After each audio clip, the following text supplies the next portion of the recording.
You're looking at a view of NASA's Space Launch System rocket and Orion spacecraft. The launch pad ahead of the agency's Artemis II test flight that will send a crew of 4 astronauts around the moon and back. I'm Rachel Kraft from NASA's Office of Communications, and welcome to our briefing today to preview Rollout and the Artemis II mission. We're joined today by several NASA managers here to share more about how those preparations are going for the mission. And they are John Honeycutt, Chair of the Artemis II Mission Management Team, Charlie Blackwell-Thompson, Artemis Launch Director, Jeff Radigan, Lead Flight Director for Artemis II, Lili Villarreal, Landing and Recovery Director for the mission, and Jacob Bleacher, Chief Exploration Scientist for NASA's Exploration Systems Development Mission Directorate. We'll have some opening remarks from each of our participants, and then we'll get into questions and answers. And we'll take those questions from those here in the room and those joining us by phone. And with that, we'll start with you, John. Okay, thank you, Rachel. Hey, happy to be here today. You know, these are the kind of days that we live for, and when you do the kind of work that we do, the rocket and the spacecraft, Orion, integrity, getting ready to go to the pad and rolling to the pad. You know, this group of folks to my left, as well as many others across the agency, are here. We're here representing a lot of folks that have done a lot of work to get us to where we are today. I'll just say it really doesn't get much better than this, and we're making history. You know, I was around for Artemis I, and this one, I think for us, and I know probably for you too, this one feels a lot different.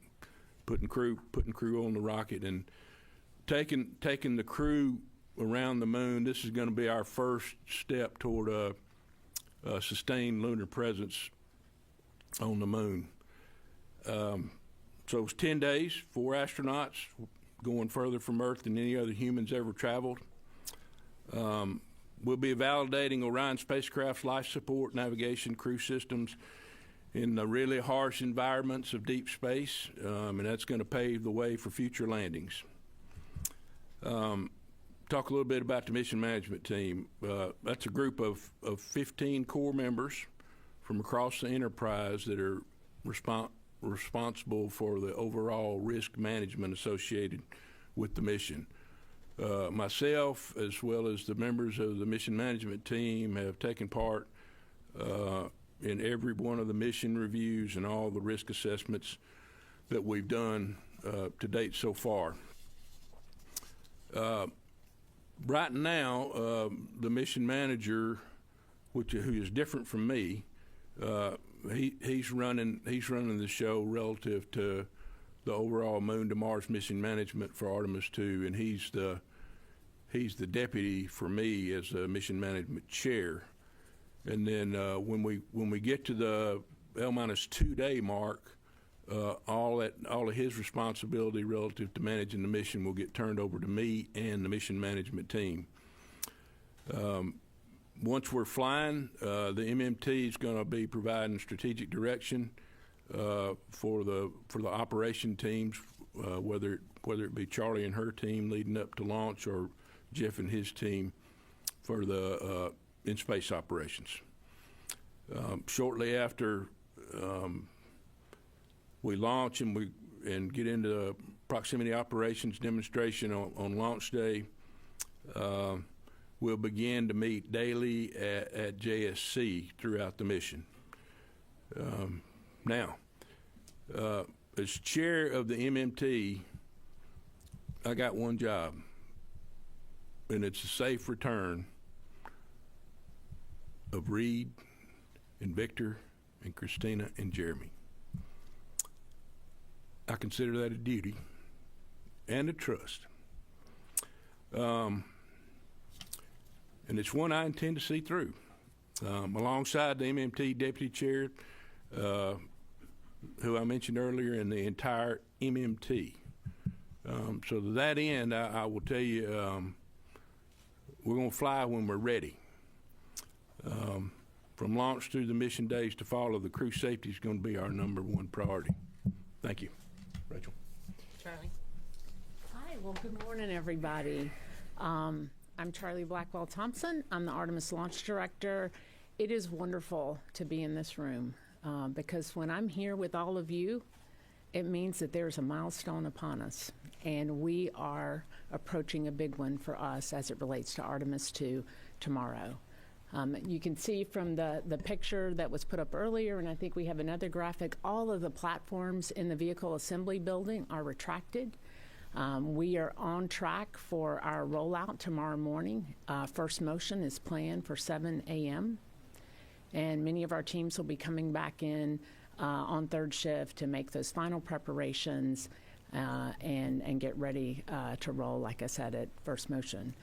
7 a.m. Takes us a little while to get out of the building, but about an hour after we get that first motion, you'll begin to see this beautiful vehicle cross over the threshold of the VAB and come outside for the world to have a look.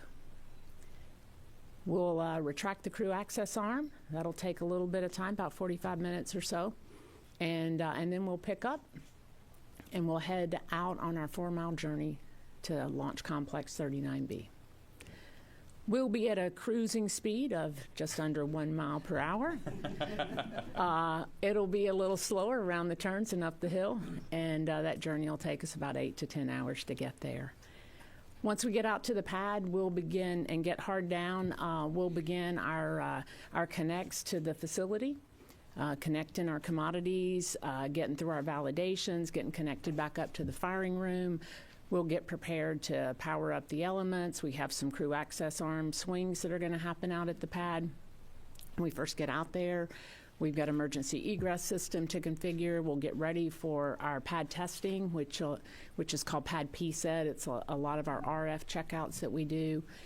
And we'll do our booster servicing, and we will get ready for wet dress. We do have a walk down with the crew called CDDT Part 2. It's a walk down of the emergency egress system once it's configured. We'll take care of that somewhere in and around our preps for wet dress is the plan right now based on the crew schedule. In wet dress, we'll fully tank that vehicle. We'll go through all of our tanking ops. Will go through our day of launch configuration, and provided everything's nominal, the launch director, myself, I'll make the decision to send the closeout crew out to the pad, and we will do the final closeouts for launch. We'll go through our terminal count, and we have a planned cutoff at T-minus 29 seconds. We'll take some time after wet dress. We'll review the data, and then we'll set up for our launch attempt. Launch day will be pretty similar to wet dress. There'll be 2 big differences. One is that we're going to send the crew to the pad, and the other one is we're not going to stop at 29 seconds for a planned stop. So that's a little bit about our road to wet dress, what's entailed in wet dress. Again, launch will come along after that. We talked about, I think at our prior briefing, a little bit about our countdown, leveraged off the Artemis I countdown. I do have a couple of changes in our holds in the countdown. We have 3 planned for Artemis II. Just like we do on launch day, right? Part of launch, we'll get into our terminal count. We'll count down. As I said, don't plan to stop at 29 seconds. Plan to go all the way to T0. We'll get down to core stage engine start inside of 6 seconds, six-ish seconds, booster ignition and liftoff. And at that point in time, I'll hand off to the Ascent Flight Director, just like I'm going to do today when I hand off to my colleague here as part of the briefing, Mr. Jeff Radigan. Thanks, Charlie. It's a great day to be here talking to you all. Over in Mission Control, of course, we're doing our final simulations, getting ready. The crew has undergone all of their final training and is wrapping things up. You can see in the video here that, as Charlie mentioned, we get liftoff, and then the core stage and boosters are going to take us to orbit. And it's going to be a monumental day. We're really looking forward to it. Let's see. So I will talk through a little bit of just an overview of the mission. Of course, we'll get the boosters jettisoning there a couple minutes into launch, and then the core stage will boost the upper stage, ICPS, and the Orion spacecraft into orbit. At that point, we'll actually separate from the core stage, and then go ahead and deploy the Orion solar arrays, setting ourselves up into a low Earth orbit to start. We'll spend a couple hours in low Earth orbit, and then the upper stage will do the apogee rays burn that will take us into a high Earth orbit, where we'll spend about 24 hours checking out the Orion systems, life support systems, crew systems, ensuring everything's ready. Along the way, we're going to do a ProxOps demo, and see, once this video completes, we'll cue the ProxOps demo video. And the crew's going to get a chance to fly the Orion spacecraft for the first time around the upper stage, and that's going to be great for us. I mentioned the crew readiness. They're undergone all of their training, and I Reed, Victor, Jeremy, and Christina, they're all ready to get on the rocket and get on with the mission. It's one of the interesting things. I don't think they can get enough training. You always want more, to the point where we're actually installing, I think, their cockpit in quarantine, so they'll be able to do some last-minute training. But from my perspective, they're ready to go. Here you can see a video of the ProxOps demo of what we're going to do. We're actually going to separate. We're going to turn Orion around, and then the crew's going to pilot the spacecraft around the upper stage, the ICPS. This is what is going to give us data to ensure that we can dock on future flights. We're all looking forward to being able to dock with a Starship in the future, or a Blue lander. And on Artemis II, we're going to ensure that all of our models, all of our systems work successfully to be able to do those future dockings as we're in that high Earth orbit and doing a checkout.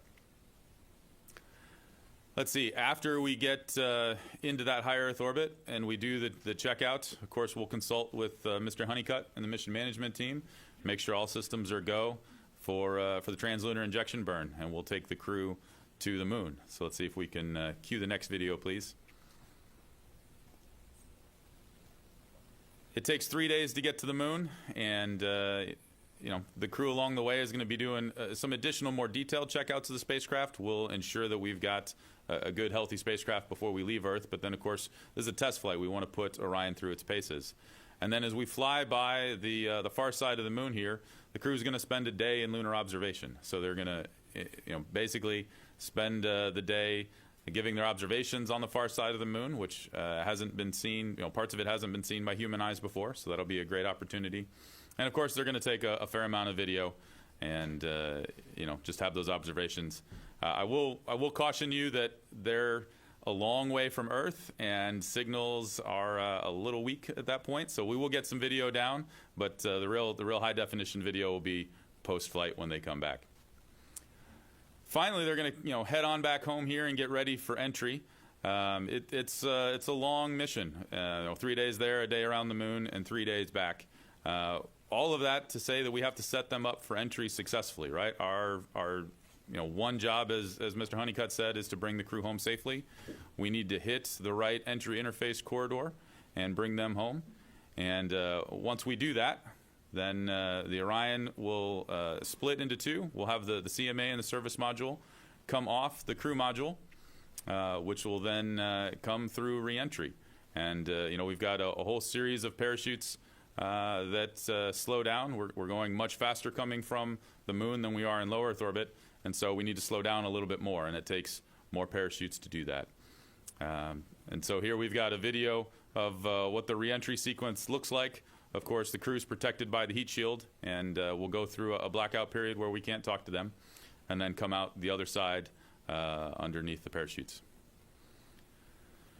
Let's see, I do want to mention this is a test flight, and there's things that are going to be unexpected. I think we've prepared for those as much as we can, and we're very much looking forward to flying this mission successfully with the crew and learning what we need to on Artemis II.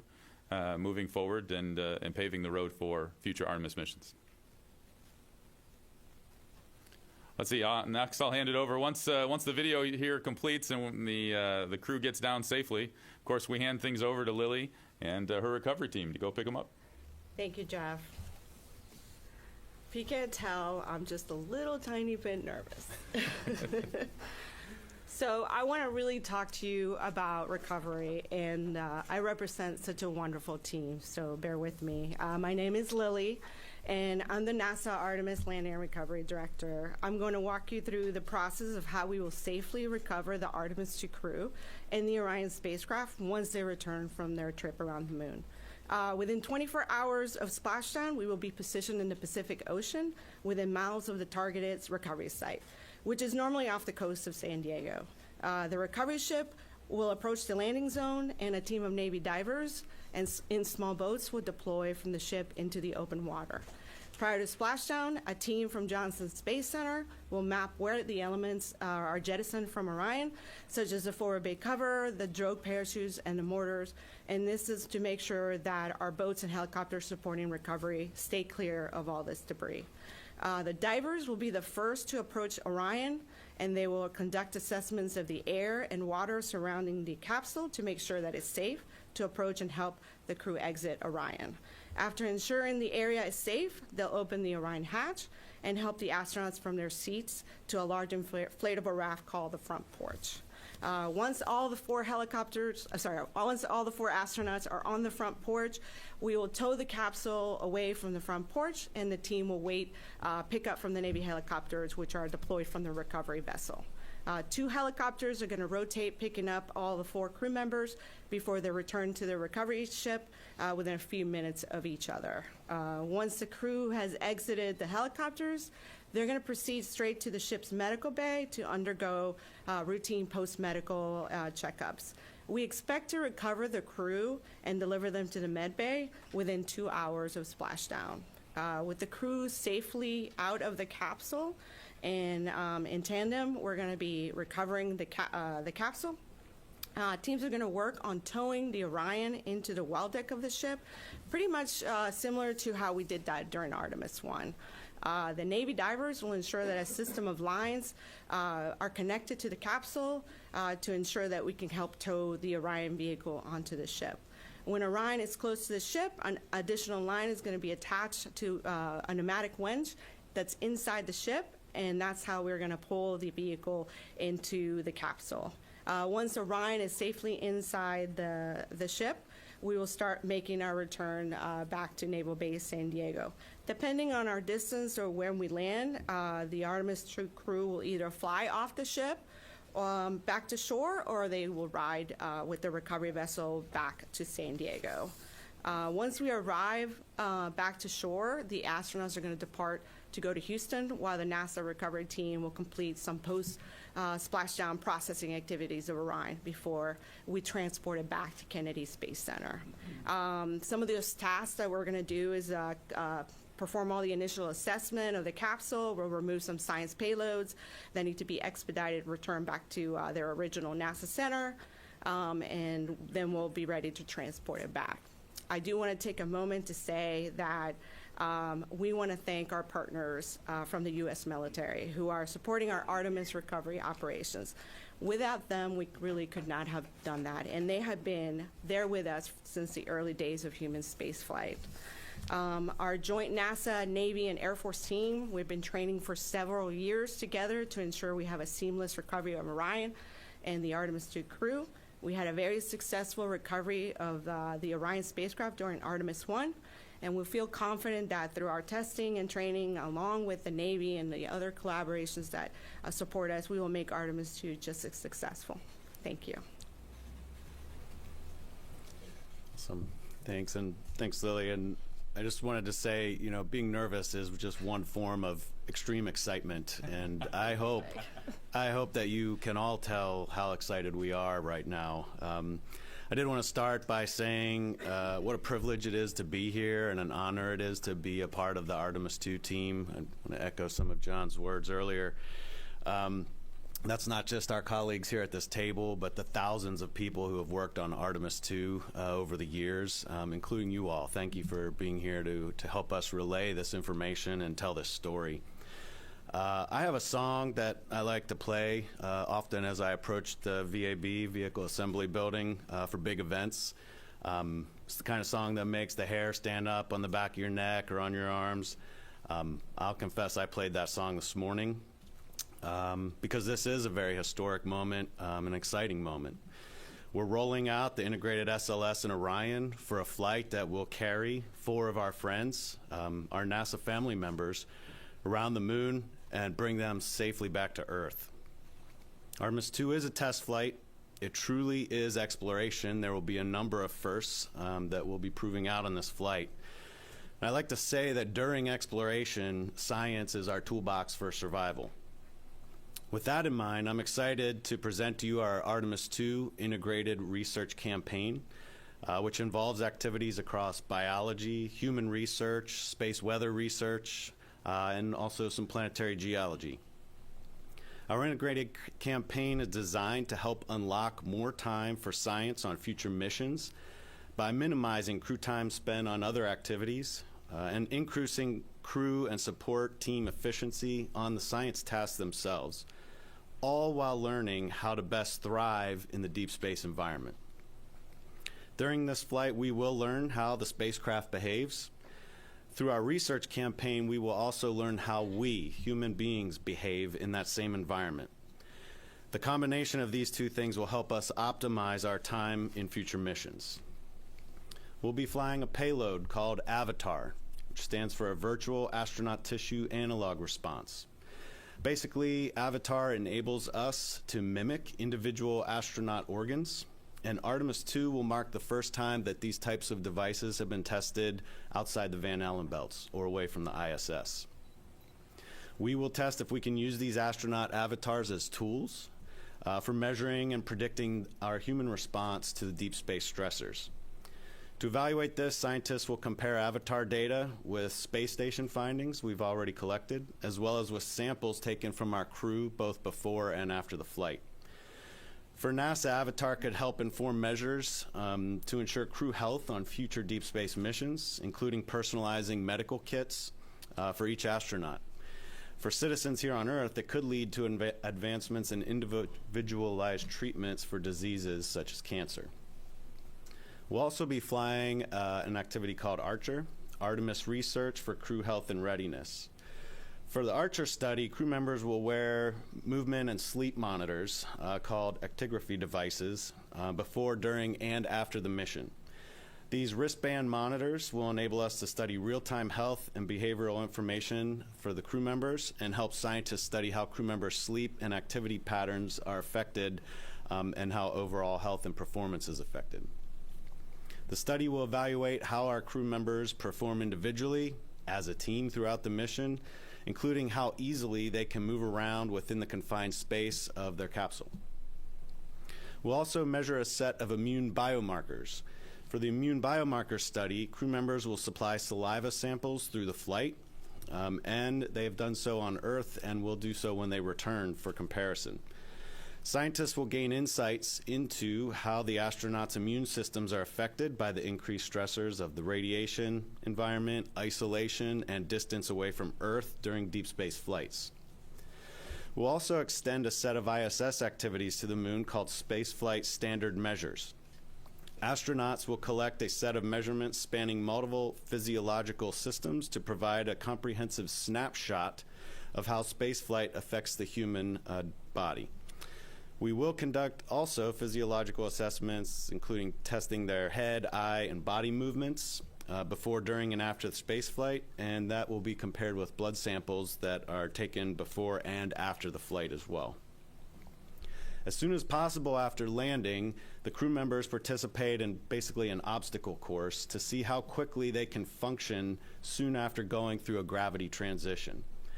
A few days later, they'll conduct a simulated spacewalk, and we'll do various tasks in a pressurized spacesuit again to investigate how quickly, again, they can adapt to that change in gravity. That prepares us for landing on the moon and eventually down the road going to destinations such as Mars. During the flight, we will make measurements with a suite of radiation sensors. You may remember that we've did something similar during Artemis I. Crew members will keep detectors in their pockets of their suits so that we can measure their individual exposure in real time during the flight. 2 other sets of sensors will also be placed in Orion. One will monitor radiation at different shielding locations in the spacecraft so that we can gain a better understanding of what the radiation protection does for our crew members on board. We will also be partnering with the Germany Aerospace Agency, or DLR, to provide sensors similar to what they provided during Artemis I. And the crew will deploy these around the Orion, again, to give us a comprehensive view of that radiation environment. Last but not least, a very exciting aspect to it is the ability to observe the moon. So you've heard a little bit about that already, and if we could cue up our first image here. Our crew will take time to observe the moon as they pass around the far side of the moon. Far side is the side of the moon that we never see from here on Earth. The moon will look about like holding a basketball at arm's length to them from the Orion. And if we could cue up the second image as well now, just to give another look here. Depending on when the mission launches and the final flight path, it's possible they'll see parts of the moon that have never been viewed by human eyes. All of the Apollo missions launched for the landing to occur in the early lunar morning. A lunar day includes 14 days of sunlight, 14 days of darkness.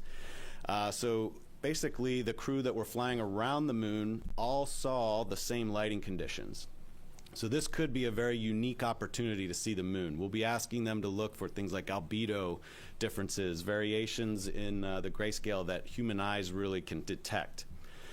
In addition to their observations, which they'll be communicating back to the Earth, our science support teams will conduct their own test flight of a sort here on the ground, testing out how our support teams work to make sure that we can best support them when they actually go land on the moon during Artemis III and beyond.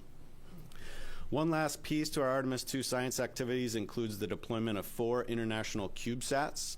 Could we go ahead and cue up that image? Artemis II mission has provided us with the opportunity to deploy 4 CubeSats.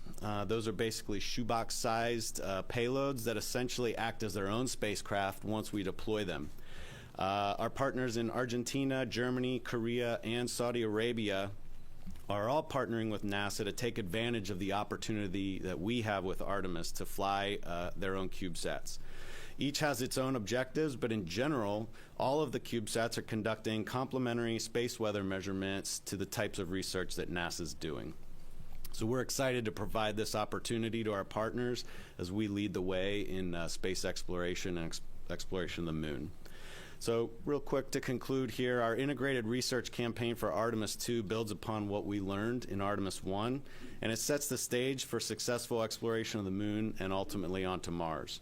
Our campaign will help us understand the space weather that we'll face during future lunar missions, how to observe the moon and communicate with the support teams here on Earth, and in general, how we will react to, survive, and thrive in that deep space environment.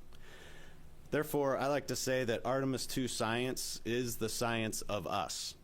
Artemis II science is the science of humankind and how we'll act as we continue to press the boundaries and explore in deep space. Thank you very much. Back to you, Rachel. All right, we'll go ahead and take questions. For those on the phone, you can get into the question queue by pressing *1. We will go around here into the room first. Please wait for the mic. And let's start here with Marcia Dunn. Oh, hello, Marcia Dunn, Associated Press for Charlie. Given a fueling test on or around February 2nd, that is really tight by NASA standards to have a fueling tank test and then go right into a launch. Is the beginning of the February window even feasible given a February 2 tanking test? And how perfectly does that test have to go for you to make any days in the February window? We need to get through wet dress. We need to see what lessons that we learn as a result of that, and that will ultimately lay out our path toward launch.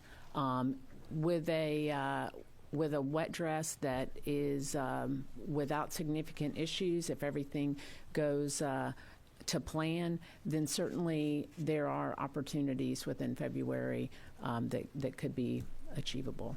Yeah. Just quickly, are you already just hoping to get to the end of the window at this point, or are the first few days of the window even possible at this point? I think wet dress is really the driver to that, and how it goes. It would be hard to say that you could not. I mean, we do the wet dress early in February. You're going to need a little bit of time to go look at the data, but certainly it will be the driver toward LP17 opportunities. Okay, we'll go behind to Bill Harwood. Yeah, hi guys. Bill Harwood with CBS News. Two quick ones. One for Jeff. I realize you guys don't have launch dates yet, like Charlie was talking about, but there's at least a chance that you could be launching Crew 12 while the Artemis II mission is underway. Is there a minimum separation you would like to see between one launch and the other? What are some of the issues you have to deal with as you've got simultaneous missions?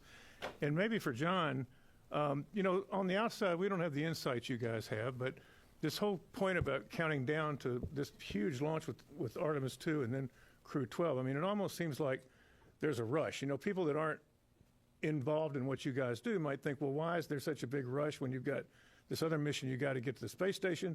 And doesn't that kind of reflect some of the lessons from the Challenger Commission and CABE about being in a hurry to get flights off? And why is this case different from that, if that makes any sense? Thanks. So I'll take a start. I will say this is not a rush, and I actually take quite an issue with you using that word. That's not where we're at right now, right? We are preparing to launch Artemis II. As Charlie mentioned, we're working towards wet dress. I know the agency's preparing to launch Crew 12. There's a lot of preparation going on, but there absolutely are constraints, right? We have the TDRS network to work through. We have the various launch pads. The missions, right, it's not prudent for us to put both of those up at the same time, but we also have to ensure that both of them are ready to go.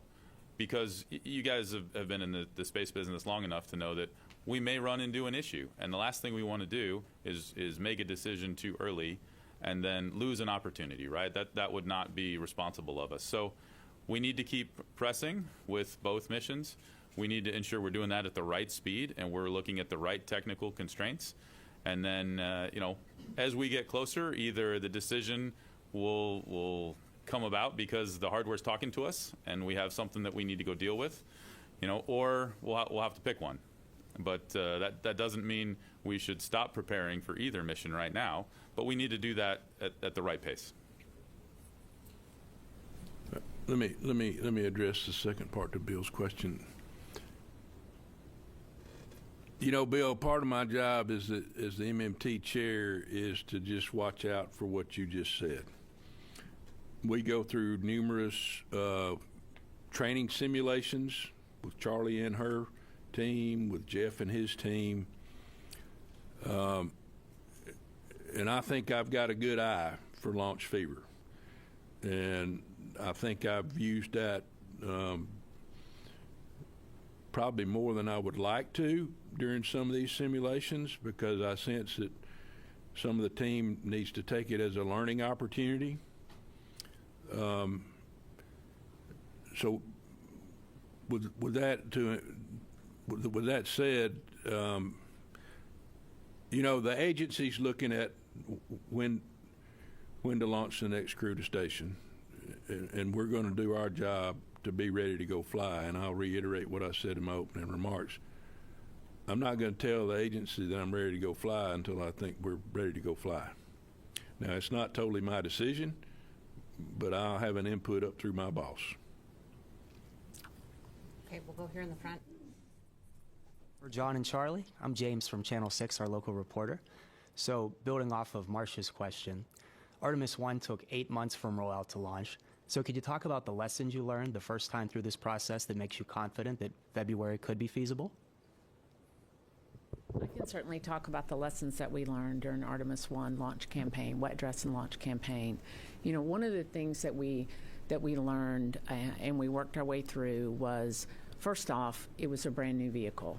And so, as you know, we had some challenges through the wet dress, first with the LOX loading and making sure that we had the loading CONOPS that we started with and the one that we ended up with were slightly different, right? And that had to do with the fact that we were using some amount of legacy hardware And we found that as we regulated the LOX pump, as an example, in our first 2 wet dresses, that if you think about having a single stage and an upper stage, and you have that piping that goes up the tower, as you regulated that pump and it slowed down, you would get some warm LOX that would fall into that fill stream of the core stage. And so we had some trouble getting to the right inlet temperatures there. Took us a couple of tries to figure that out.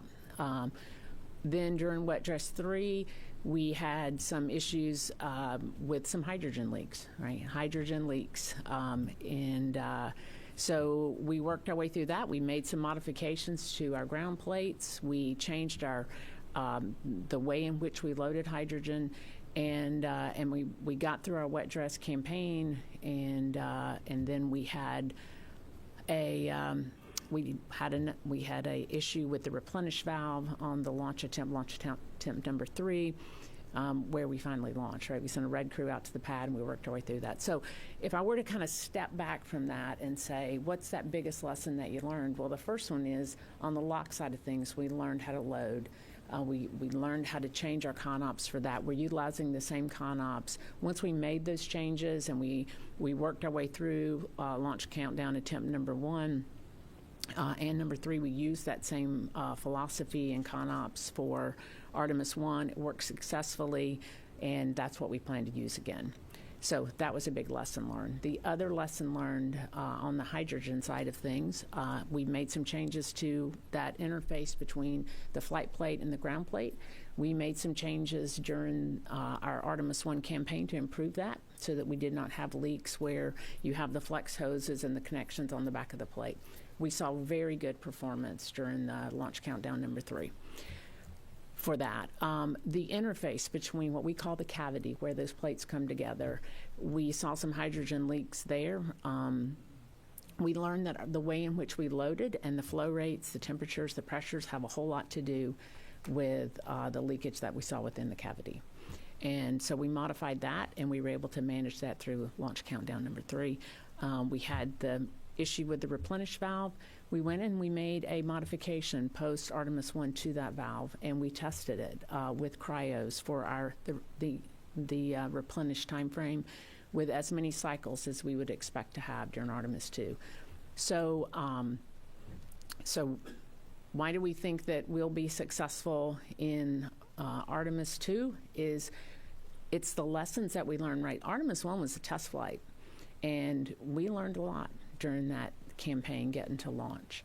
And the things that we learned relative to how to go load this vehicle, how to load LOX, how to load hydrogen, have all been rolled in to the way in which we intend to load the Artemis II vehicle. Now, what's new, right, for Artemis II? Well, Orion's got some new systems on board. They've got a new ECLS system. We've got the crew interface piece of this, and we have tested those things offline to ensure that, they're not influenced by the cryogenic environment of tanking, but they are used in day of launch, and they have to be used in accordance with our launch countdown and that critical timing. And so we've gone through and we've done a countdown demonstration test. We did a suited crew test before we even got to the VAB. And so we've taken this incremental approach to the testing for the new systems. And so I believe that we'll be ready for wet dress. Again, we'll see. This is our second hardware build for the core stage, so we'll see how it performs. We don't have the benefit of a green run, but we believe all of the lessons that we've learned from Artemis I, we have used that countdown and that philosophy as our building blocks for Artemis II. Okay, we'll actually go to a couple of questions from the phone. We'll start with Lauren Grush of Bloomberg. Hi, thank you so much for taking my question. I'm just wondering if you could maybe walk us through the major technical checkouts that will need to take place once you get to the launch pad ahead of the wet dress rehearsal. And is there anything that you're keeping an eye on that you think could have a significant impact on the schedule, or is everything moving as smoothly as you'd like leading up to now? So I'll take that one. The things that happen once we get to the pad. One of the first things that happens after we get to the pad, we get connected, is we'll do some crew access arm swings. That is about a day or so after we get there. Of course, the first part after we get to the pad is just getting all the connections, all the validations, getting tied back to the firing room, getting ready to power up the individual elements. And so that is something that, you know, you never want to say that's something that is routine, because you can have hardware that fails at any time. But I would say that's something that we did a number of times through Artemis I. There are not substantial changes to that. We will get into our crew module work. There is some unique work that we did not have to do during Artemis I because we didn't have all of the crew systems. We have late stow. We have other things that we have to do. We're going to power everything up, all the elements. We'll get into pad PSET. Mostly RF testing there. We've tested all these systems in the vehicle assembly building, but it's not in the RF environment of the pad. And so we'll go through and we'll do all of that checkout. We load the boosters. Again, there's some weather dependencies there, so we'll certainly keep an eye on the weather. Luckily, we're not trying to do it in the summertime when you have lots of thunderstorms, so makes it a little bit easier this time of year. There's nothing in particular through the whole pad flow that I would look at and say, you know, this is the thing that is the driver to wet dress, right? All of the work has to get done. We have incrementally tested all of this offline or in the integrated environment of the VAB, and now it's just getting out to the pad and testing those pad interfaces, that launch pad environment with the RF. I mean, wet dress is the big test at the pad. That's the one to keep an eye on. I guess if you're watching one and you say which one is the driver, that's the driver to launch. So that's the one to watch until we get to launch day. Okay, we'll take another question from the phone, and then we'll come back here into the room. Next, we have Jackie Waddles with CNN. Hi, folks. Thanks so much for doing this. So question for Mr. Honeycutt on the heat shield. I was curious, do you expect the heat shield to play a big role in flight readiness review or this risk assessment? Where do you personally stand on that? And then kind of on that line of thinking, just for clarity, who exactly is giving the final go for launch? Like, does this need to be a unanimous decision within the MMT, or do Jared or Amit have final say? Just some insight into that process would be wonderful. Thanks so much. Yeah, so for the second question, Charlie does her poll, and I'm part of that poll. So I'm a small piece of that, and I do not have to have consensus from the MMT to make my decision relative to giving her my go or no go. I would like to have consensus. I'll tell you, a lot of times in our sims, we have complicated problems that aren't black or white, and so we do have varied opinions across the team. But at the end of the day, it's up to me to manage the decision that we make and send it forward to Charlie. Relative to the heat shield, you know, we started that work back when I had my old job, before I got this job, and so I was paying attention to it then, but even more so now. We're changing, and I'm going to pass it to Jeff on this in just a minute, but just from my perspective, I think we've done the work, the analysis and the testing to show that we're in good shape for the mission profile that Jeff and his team have planned. You want to add anything, Jeff? So what I'll say is, through the testing that we've done after Artemis I and the work that we've done here on the ground, we understand the limitations of the heat shield on Artemis II, and it's incumbent upon us to fly within those limitations. So things that we've changed, right? We've changed the entry profile so that we're flying a profile that the heat shield can handle, and we're also ensuring that we launch on a day where the demands of the heat shield are lower. And so, really that turns into a range requirement to fly, not the 4,000 miles of entry that we flew on Artemis I, but the 1,775 miles of entry that we're flying on Artemis II. And so, the heat shield, yes, we understand there's some limitations with it, and so from a mission design perspective, we're making sure that we fly within those limitations, and that's how we're going to keep the crew safe. We're going to make sure that we're staying within the bounds of the hardware, and I think as John mentioned, the heat shield is being I don't want to say redesigned, but it's being updated for Artemis III to try and get back to that longer range requirement that we'll be able to meet for those future Artemis missions. But for Artemis II, of course, we've got that lower range, which is why we have fewer launch opportunities. That we're making Charlie's life a little bit harder by not having as many days we can launch on. But that's the right thing to do to keep our crew safe. Okay, let's go here to Irene. Thanks very much. Irene Klotz with Aviation Week in Space Technology.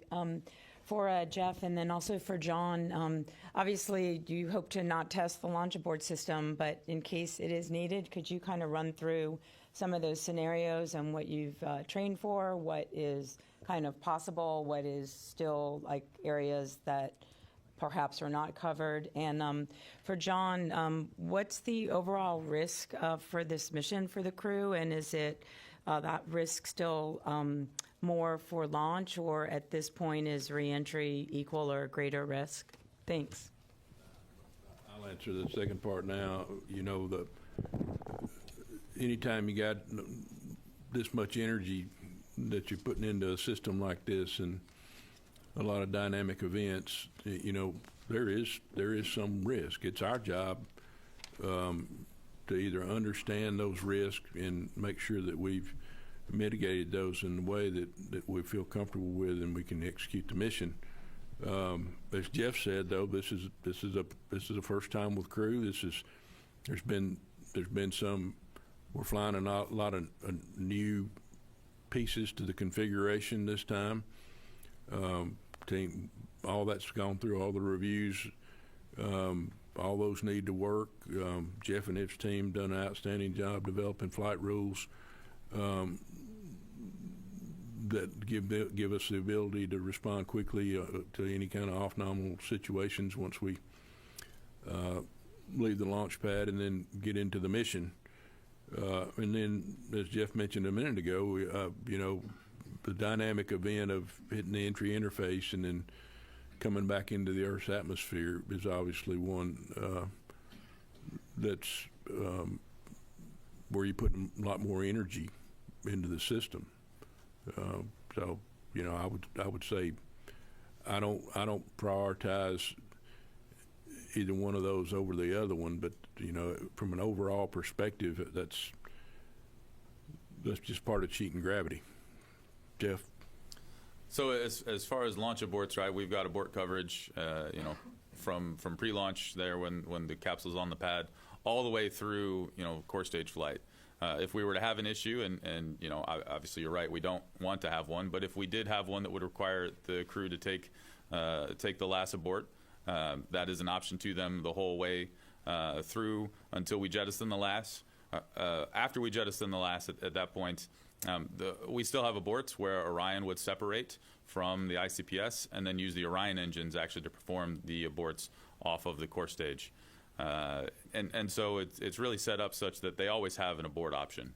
It's going to be a fair amount of G's. If they have to ride the last, of course, the boosters will still be burning at that point when the last engines ignite and pull the Orion off the top. But it's a case where the crew will survive and we'll get them home. And we'll be able to go on and get them home safe. Take one in the back.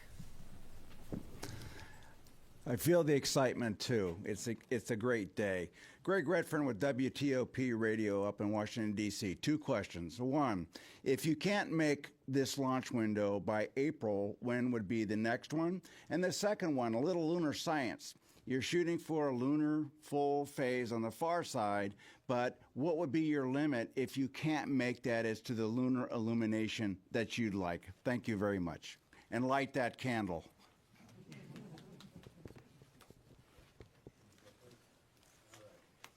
For the lunar science, I'll say that the lighting conditions on the far side of the moon are not going to be criteria for determining when we launch. So what we have done is make sure that the astronauts are trained to provide us with observations regardless of the lighting environment. Now, I will say they have probably pretty much looked through what the options might look like, and they probably have their favorite. But again, we're going to launch when it's safe and we're ready, and we're going to do the best science that we can under those conditions. All right, and so with respect to launch periods, rolling out, when we roll out, as you know, we do not have full access to everything at the pad. But one of the new capabilities that we did add for Artemis II is something called contingency pad access. And what that allows us to do is to go in and do a retest. It's an abbreviated retest of the flight termination system, and that plays into that 28 and 35-day requirement that we have with the range. So unlike Artemis I, where we rolled out and we had a single month of opportunity and you had to come back to the VAB to retest the FTS system, we actually have a new capability for Artemis II that allows us to stay out at the pad for 2 launch periods. So we can retest that, and you get 2 launch periods when you go out. Now, that is saying that if you don't have some issue come up that you require rollback for.